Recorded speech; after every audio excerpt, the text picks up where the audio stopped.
our next one is going to be a good one as well. It's two bot lane superstars from their regions. It is Uzi versus brTT. We have last year's reigning champion. He already talked about it a lot. He wants to be the first guy to win the 1v1 back-to-back. No one has ever done it before. Will he be able to do it this year, Martin? Again, he's definitely the favorite. And again, if you have to pick a guy to win this tournament, it is Uzi. Now against another AD carry. Wonder what we're going to see from them. Again, I feel like there's a lot of viable 1v1 AD carries in the current meta. We're not talking like Ashe and these kind of things. Like it's mainly the Varus, it's the Lucian, MF, Caitlyn is a potential, or an option at least. Draven is what we saw, of course, for brTT against Sneaky. And it was a close one as well. It just ended with the skin of his teeth. 1 CS, and he ended up knocking Sneaky out. Uzi was also a guy last year who did do a lot of the mirror matchups. He was actually even willing to play mage mirrors against some of the mid laners. He was beating them with that. He was beating them with the AD carry mirrors. So Uzi is another guy who can play a lot of different champions. Obviously, if AD carries are strong as they are, you're expecting him to still focus on that. But I don't think that he is someone to back down from any sort of skill contest. Bans the Draven instantly. Nasus ban coming in. So I feel like that's, again, becoming like almost the respect ban right now in this 1v1s, at least against some players. The same with Azir, actually. Nasus feels like the least Uzi champion ever, though. Azir also feels like one of those champions brTT would probably not want to play in this 1v1. Again, he's an AD carry main. I'm pretty sure he wants to play an AD carry. Much more of a Heimerdinger guy, right? For sure. Hey, I mean, I would love to see Uzi and brTT Heimerdinger mirror matchup. We might get Lucian mirror matchup. It is available. I would settle for that. Yeah, I'll take the Lucian versus Lucian as well. Could also be Varus from both these guys. Can an AD carry not made his way in just yet? Maybe Still Rex haven't later. seen MF either. True. And MF is something that I think a lot of people were expecting with how annoying it can be to lane against with the E proccing comment, pushing you out, and also the threat of the Q pass-through. If you can ever hit that on someone, they essentially have to leave lane. Well, Pantheon taken away as well. So brTT clearly afraid of some of these, picks like Pantheon and Nasus, and not necessarily what Uzi can play in terms of his own AD carries. There's nothing there he feels like he needs to ban away, other than, of course, like Caitlyn we mentioned earlier, can just be so annoying to deal with. Well, it can simply be something where if brTT has not practiced against those champions, he does not want to risk getting caught off guard. At least if you give them a Varus or an MF or something like that, it's a champion that you're going to be very experienced against. It's a champion that you're going to understand what it can do, what it cannot do, and we are going to get the first MF, as we had just talked about. It's going to be an MF mirror match. I don't know if this was planned out or if it's just the luck of the draw, but yeah, I didn't see them talk a whole lot, so it might just be both players deciding that it is time for MF. She has been banned in some of the games, but this should be very exciting. If you get hit by that one big double up, oh man, it is so scary the amount of damage you can deal in the early game. And as you say, if you get that double up, if you don't know how it works, if you actually kill the minion you first shoot it through, it will bounce through and deal extra bonus damage. So if you can set that up, if you can have those ranged minions at low HP, it really does force your opponent's hand on where they can and cannot stand. They have to be very cognizant of the passer at any time. That really can be game deciding. And as they were hovering it, brTT was bringing the heal where Uzi was bringing the exhaust, so some differences in playstyle there. If brTT could keep the distance, the exhaust obviously is going to be much less effective. But these guys could have very different approaches on how they want to play it based on their rune setups. Based on, is it going to be an E-Max and trying to stay away and poke your opponent out and win on CS? Is it going to be a Q-Max, someone who wants to try to get in there and actually look for brawling? I just want to see two players here hit level 6, ult each other in the face, and we just see who dies first. You just got to have the Western duel. They both walk out to It center. would be amazing. They turn away. Ooh, brTT right here starting Doran's Blade instead of the Longsword 3 potions. Definitely will hurt him a lot in terms of overall sustain early game. It certainly does, but if you can actually survive, if you can actually keep up in health and get a good base off, the Doran's is more effective long term, right? It is obviously very valuable. We can see Uzi rush something like Lethality if he wants to get an early serrated Dirk. That's going to be an option for him, but brTT yesterday did pick up a couple Doran's Blade, and that's likely what we'll see again from him here. Yeah, obviously, a bit of extra HP for him compared to Uzi with that pickup, but again, I think Uzi is happy having the advantage in terms of potions, because again, we are expecting him to trade fair even against each other. So Uzi actually gets the first hit and some extra damage right after with Make It Rain. Yeah, both players are starting E. brTT definitely taking the worst of that, and MF's passive is also pretty interesting here because the first auto within a certain amount of time is actually going to deal extra damage there. So if you get that one auto trade and then reset your passive on something else, it is going to give you a big advantage. This is such a good start right now for Uzi, because he's okay trading potion for potion when there's only one on the side of brTT. brTT's pretty healthy so far, though. He actually did get a pretty good He just got a trade very back, good one. and Just as I started talking, he just decided to gas turn around. Level 2, though. Got to back off, and look at that Q. Already, the double up getting a lot of damage down there. brTT does need to hit level 2 and is out of potions, so now he's getting pushed in.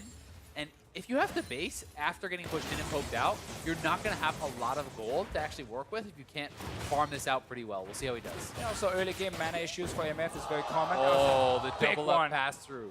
So if brTT is forced to start using mana on CSing on the turret here, or trying to land some poke that is pretty difficult to actually connect onto Uzi because there's so many minions, well then suddenly you might actually find yourself running out of mana. And you'll see how important the positioning is. You can see brTT moving away from those range minions because a pass-through would be death at this point. He needs to be very careful. He's actually standing behind some pretty low HP minions there. A little bit of a lucky timing right there for brTT though, with the spawn of the heal. The fact that Miniwave had just actually pushed back Uzi's wave, so he had to leave. Important, brTT picks that one up, but as we saw here, the potions have been traded. Yep. 3 for Uzi means he's now sitting on basically full HP. And now, oh, he gets the Big pass one. through, and if brTT can have a good trade like that, this could be the all-in. brTT so low right now. Uzi does have enough mana for double up. That's such a big advantage now for Uzi. I think brTT was looking for the all-in there, but Uzi simply backs off, but it's the summoner advantage now for Uzi. It's a CS advantage for him as well. Push it in, base, have a better buy. You have the 2 summoners, and you can look into posture very aggressively and go for the kill. Just makes it easier to keep sitting in the front and trying to zone as well. I really like the pickup of Biscuit, is what we talked about in the very first one-on-one we did, where things like Biscuit and Future Market are so effective in the early game, and that is all you want in this one-on-one setup. Uzi did actually elect, so he did take Biscuit Delivery, but he took Cosmic Insight, which I actually think is much worse than Future's Market as far as the 1v1. I mean, 5% CDR It's not going to big. be so much less of a big deal than, say, 3 extra potions, which is what he actually could have afforded on this base. He would have been able to come back with 5, which is such a massive amount of regen, but brTT, as expected, has a double Doran's Blade. He's going to need to get to some very advantageous trades if he wants to get back into this, because he is down on farm, he's down on gold, and it's going to be a bit problematic, but he is running Resolve, he is running the Doran, so he's going to have more lifesteal, he's going to have more sustain in a really long, grinded out type lane because of that. With the Iron Wind, with the second wind, as well as the Iron Skin, and the lifesteal from the Dorans. Lucky though for Uzi, Biscuits and Potions are just the guaranteed amount of HP you get back, and especially Biscuit is amazing when you get to use it in lane. brTT not connecting that one, but Uzi returns to fire. Even for the mana, honestly, in a 1v1, Exactly. it gives you 40 maximum mana after you use it permanently, which is a pretty big deal in this mana-hungry, poke-it-out style. I mean, we've seen a lot of 1v1s now where it also comes down to the mana, like how aggressive can you play? Uzi can now sit and keep trying to fire away on brTT because he feels like he has enough mana to do it. And Uzi is 6. brTT is not. If he can get it all in here, he could look for the kill. brTT gets to run away, no barrier on his MF. Uzi still sitting with both summoners. I mean, brTT, he's in such a hard spot, though. He's so far down on farm. I feel like at this point, you just have to accept you can no longer win on farm and stop spending mana on the farm. Try to get a base. Try to look for an all-in, because that's the only way you're winning this when you're already 25 plus CS down. But obviously for him, he needs to make sure the wave is actually dying, so Uzi doesn't get a lot of free damage on the turret. And that is exactly what he's doing here, because that is the other way he can still lose. Of course, Uzi just gets a ton of free time to kill the tower. What's important here is get barrier, once again off cooldown, go back, get full HP, full mana, and then next time you have ulti, see if you can get an all-in. It's going to be tough, though, because Uzi's going to have the ulti earlier.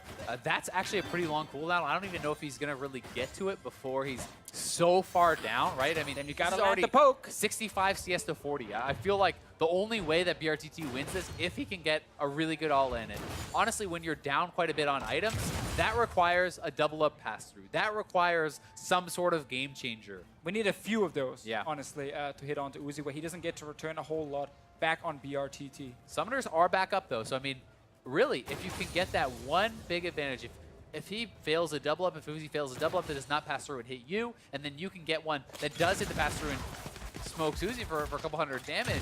There we go. That could That's be the one. change. That's a big one for him. Obviously, if you're able to stay to the side of the minion wave, there's a much lower chance it actually will bounce and hit you in the face. If you're staying right behind the caster minions, there's a huge chance it will hit you. So you see Uzi's positioning is constantly near the wall to make sure that he doesn't get a big one in his face. And Uzi knows all he has to do is push the wave. Like, he doesn't have to take any sort of fights, right? He has such an advantage that even if brTT can hit a couple double-ups and really poke him out, he can base. He has such a big cushion on the minions here. 20 CS. The heal though, looking for potential all in. Uzi's ulti is now being used as well. Does get a bit of a chunk down there, and Uzi, again, just pushing out the wave, trying to poke down on brTT, has another potion available, but Uzi has a couple potions. Uzi can go back and get control of those health relics, and he still has the itemization advantage. And again, as you highlighted earlier, like brTT's second tree being, you know, with absolute focus, which is good for him if he's above 70% HP, doesn't really give him any extra sustain right there. And then the movement speed as well doesn't really help him when it comes to keeping the mana going, keeping his HP up. Uzi's investing so much by getting things like Biscuit, knows he can play extra aggressive because he will get a lot of that mana back as well. And brTT is looking for potential all-in to win this game. Yeah, he knows he needs to go for something. Like, you cannot just sit back. And Uzi is backing off, though. He's using the minions to his advantage, and every time you shoot when you're standing by that cannon, the cannon is going to turn on brTT, but he does have his ultimate. That is one of his major advantages right now, and he's got to look for it. Oh, he's looking for it right now! He's going for it! Oh, so low. brTT is trying to get out of there, but is going to have to base. It looks like he survives, but Uzi needs only 2 more waves. He's already at about 90 CS, and with brTT going back to base, you have to feel like it's pretty much wrapped up. It should be over right here. Uzi knew he just had to dodge the ulti. He walked straight out of it. Still had both defensive summoners he could use. And yeah, brTT tried what the only thing he basically could do at this point, the all-in. It was a good try, but we're actually going to see Uzi make sure he's going to go back to base. He only needs 4 CS, so that's man who really wants to win. Really smart. He is being extremely sure that nothing can go wrong. So brTT right now needs to actually stand behind Uzi's minions and deny any sort of easy CS for Uzi. He needs to get up there, like, already. You need to be up there. Get in there. Because that's just one wave, and the ultimate is available for Uzi. Uzi can just walk up and ult the wave, so you got to fight right now and hope that you can win because Uzi's going to ult the wave. There it is. Nothing you can do at that point, but obviously the only thing at the end is don't actually even push the wave. Yeah. Just walk by it, keep your own minions far down near the turret, but this was lost earlier. Yeah. When we had smart choices from Uzi. I love Biscuit in this one-on-one scenario here. I think Longsword 3 potions is also superior for just early sustain, which is so key when you have these traits level 1, level 2, level 3. And most of the time, brTT just found himself lower on HP compared to Uzi, and therefore he couldn't really go for any early all-ins. Yeah, and then it means when you're backing off, you give up the wave. The wave is getting pushed in. It's very hard to CS under a tower, as we've seen time and time again. But I agree. You have to think about it in terms of effective HP. That is so much of what the 1v1 is about, and here is the final play as Uzi. He had the ultimate available. There's only 4 minions there. Quick and easy ult, finishes off the game, but you're thinking Longsword 3 pot. So it's 150 health back that you're getting from each potion, right? That is 450 health. How many autos is it going to take for the Doran's Blade lifesteal to make that up? There's so many, and it's very unlikely that you will be able to actually get enough out of that. Likewise, that's why I think Futures Market is so good, even though we've not really seen it except for PoE. And he did lose, but I still think that was really, really smart.